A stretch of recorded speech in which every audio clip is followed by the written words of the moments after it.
സംസ്ഥാനത്തെ PSC അംഗങ്ങളുടെ ശമ്പളം വർദ്ധിപ്പിച്ച് സർക്കാർ. PSC ചെയർമാൻ, ജില്ലാ ജഡ്ജിമാരുടെ സൂപ്പർ ടൈം സ്കെയിൽ, അംഗങ്ങൾക്ക് ജില്ലാ ജഡ്ജിമാരുടെ സെലക്ഷൻ ഗ്രേഡ് സ്കെയിലും നൽകി.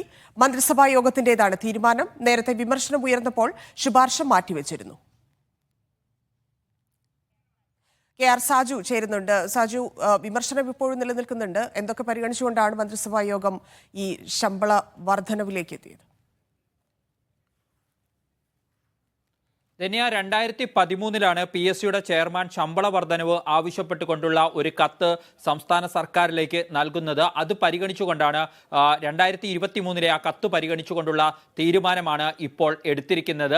ആ കത്തിന്റെ പകർപ്പ് നമ്മുടെ കയ്യിലുണ്ട്. അത് പ്രകാരം സംസ്ഥാന സർക്കാരിനോട് ആവശ്യപ്പെട്ടിരുന്നത് ജുഡീഷ്യൽ ഓഫീസർമാരുടെ ശമ്പളം 2016 മുതൽ പരിഷ്കരിച്ച നിലയിലേക്ക് സംസ്ഥാനത്ത് എത്തിയിരുന്നു. അത് കേന്ദ്ര തീരുമാനപ്രകാരം അതിന് സമാനമായ നിരക്കിൽ സെൻട്രൽ ജുഡീഷ്യൽ കമ്മീഷന്റെ ശുപാർശകൾ പ്രകാരമാണ് അത് നടപ്പിലാക്കിയത്. അന്ന് അതേ തസ്തികയിലായിരുന്നു ഞങ്ങളും ഉണ്ടായിരുന്നത്. അതേ നിലയിലേക്ക് ഞങ്ങളുടെ ശമ്പളവും ഉയർത്തണം എന്ന് ആവശ്യപ്പെട്ടുകൊണ്ടാണ് PSC ചെയർമാൻ കത്ത് നൽകിയത്. ആ കത്തിന്മേലാണ് തീരുമാനം. ശമ്പള വർധനവ് എന്ന് പറഞ്ഞാൽ പോരാ, വൻ ശമ്പള വർധനവാണ് ഇതിലൂടെ PSC ചെയർമാനും അംഗങ്ങൾക്കും ലഭിക്കുന്നത്. അത് ചില ഉദാഹരണ സഹിതം പറയാം.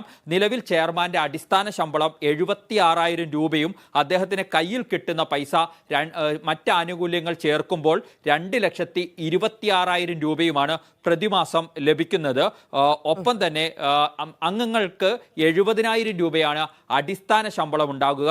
കയ്യിൽ കിട്ടുന്നത് ആ സമയത്ത്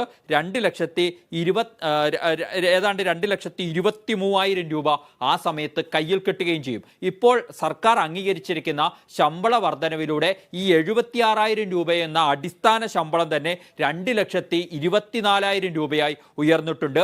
70,000 രൂപ എന്ന അടിസ്ഥാന ശമ്പളം തന്നെ 2,19,000 രൂപയായി ഉയരുകയും ചെയ്തിട്ടുണ്ട്.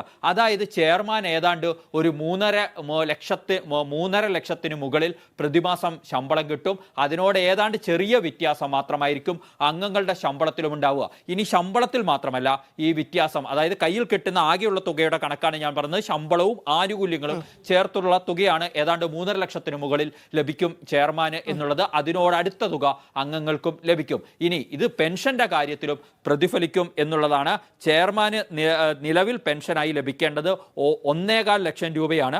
അത് ഏതാണ്ട് 2 ലക്ഷത്തിന് മുകളിലേക്ക് പോകും. അംഗങ്ങൾക്കും സമാനമായ രീതിയിൽ തന്നെ മാറ്റമുണ്ടാകുകയും. അന്തിമമായ കണക്കുകൾ നമുക്ക് വ്യക്തമാക്കണമെങ്കിൽ ഇത് സംബന്ധിച്ച സർക്കാർ ഉത്തരവ് ഇറങ്ങേണ്ടതുണ്ട്. അടിസ്ഥാന ശമ്പളത്തിലെ മാറ്റം ഏതായാലും ഈ സ്കെയിലിനോട് വെക്കുമ്പോൾ ഞാൻ ഈ പറഞ്ഞതാണ്. 76,000 നിന്നും 2,24,000 ഉയരും. 70,000 നിന്നും 2,19,000 അടിസ്ഥാന ശമ്പളത്തിൽ തന്നെ മാറ്റമുണ്ടാവും. സമാനമായിട്ട് ഈ പെൻഷനിലും ഈ ഭീകരവർധനയായിരിക്കും അല്ലേ?